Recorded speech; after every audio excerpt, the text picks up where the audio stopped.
Altså der er simpelthen ikke, mange af dem de har været på efterskole, hvor de selv har været med til at beslutte, hvad det er, de gerne vil lave. Og det er bare, altså det der med, at man selv kan være medproducerende i noget, det tror jeg bare er vildt vigtigt.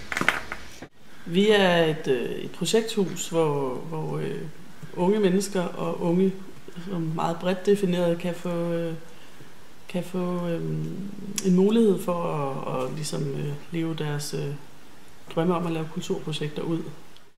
Altså det man kan sige, det er, at der er mange veje ind på frontløberne, fordi at nogen de kommer her og er allerede en forening og siger, jamen kan vi, Kwanga var allerede en forening, da de ligesom faldt ud af, jamen vi kan jo egentlig bruge frontløberne, både faciliteterne, men også få noget hjælp til vores projekter og lave noget samarbejde.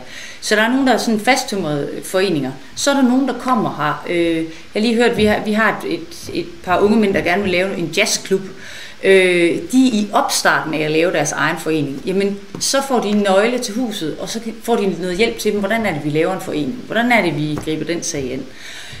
Og så er der jo den her indgangsvinkel, hvor man ligesom er på det her hold på F16, hvor man får løn for at være her, og man får noget vejledning både på projekterne, og man får noget undervisning, men man får også noget vejledning i, hvad er det, jeg skal videre i mit liv.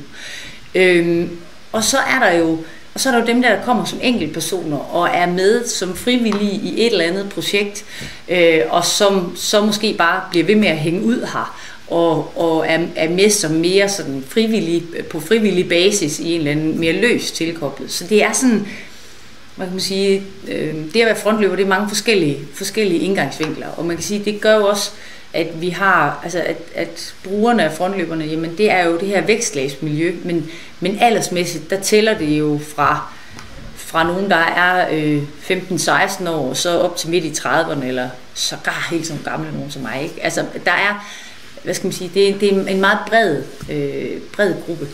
Yes. Ja.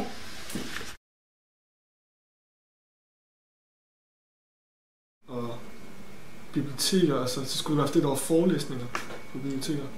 Der har jeg været til et par gange, men jeg synes, som oftest så bliver det utroligt dårligt præsenteret, og så når man kommer derhen, så sidder der 20 på plus 60 og hører det.